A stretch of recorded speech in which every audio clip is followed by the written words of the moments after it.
Hello everyone, this is Lexicon Architect, and for today's video we're going to do something different. Instead of Commander, we're going to be looking at an Explorer deck that I've been playing on Arena that I've had moderate to good success with, and this is Mono Green Stompy. So let's take a look at the deck. We're running 4 Elvish Mystic and 4 Land War Elves to ensure that our turn 1 play is an elf that can ramp us into our other creatures. Secondly, we play Kanzandu Mammoth, a 3-mana 3/3 with landfall that whenever a land ETBs under our control, it gets +2/+2. So if we play a land, this will become a +5/+5. And if we need it to be a land for us, it will enter the battlefield tapped. Then we play Lovestruck Beast because we can either turn 1 play this and create a human, or we can do Land War Elf into turn 2 Lovestruck Beast. So we have a 5/5 on board on turn 2. If worst case scenario, we do have one turn 3. Then we play 2 Ronas the Indomitable. It's a 3-mana 5/5 with Death Touch and Indestructible. And as long as it cannot attack or block unless you control a creature with power 4 or greater, which is fine because we have a ton of creatures that are going to be power 4 or greater once this hits the board. And then it has another cool ability where we can tap 3, and another target creature we control gets +2/+0 and gains trample. Then we play 4 Scavenging Ooze. It's a 2-mana 2/2, but for a green, we can exile target card from a graveyard. And if it was a creature card, we put a 1/1 counter on this, and then we will gain 1 life. Then we're playing 4 Steel Leaf Champion.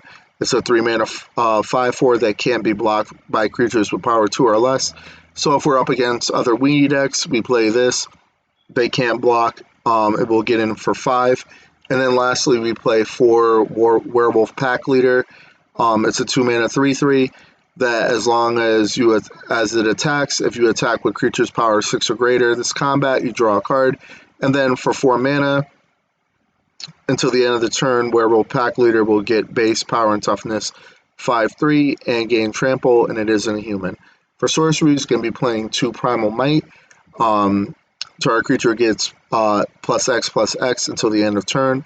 Whatever we pay X for, and then it fights up to 1 other target creature we don't control.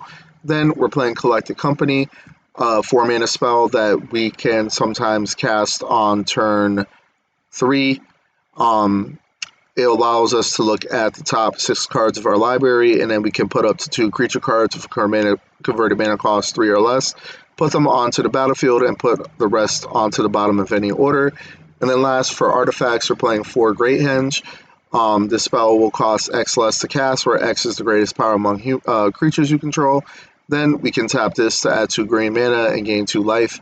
And then whenever a non-token creature enters the battlefield under our control, we put a 1/1 counter on it, and then we draw a card. So this card is very good for us post board wipe. As long as we are able to play multiple creatures, we can restock our hand and grow our board. For lands, we're playing 2 Boseiju that we can either play as a land, or we can channel it for 2. To destroy target artifact, enchantment, or non-basic land a creature opponent controls, and then it can search their library for a land and put it onto the battlefield if it's a basic land. And then this ability will cost 1 less to activate for each legendary creature we control. So if we have our Ronas the Indomitable, this will cost 1 less, and then we can channel it for 1. Then we're playing Hashtep Oasis. For its ability to tap 3 to sacrifice a desert, and then target creature gets +3/+3 until the end of the turn, and this ability can only be activated at any time you can cast a sorcery. And then our last land is Lair of the Hydra.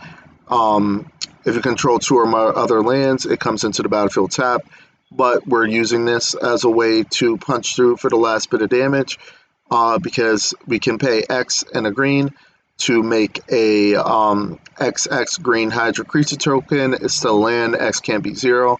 So if we need to swing through and get in for our last creature that can't be blocked, this is going to help us win the game.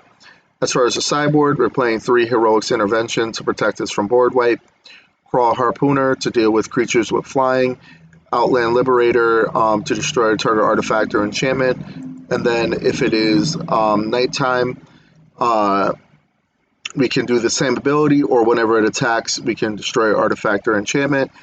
Then we play 2 more Primal Might for removal, and then we play 3 Shaper's Sanctuary, 1-drop enchantment that whenever a creature we control becomes a target of a spell or ability, we may draw a card.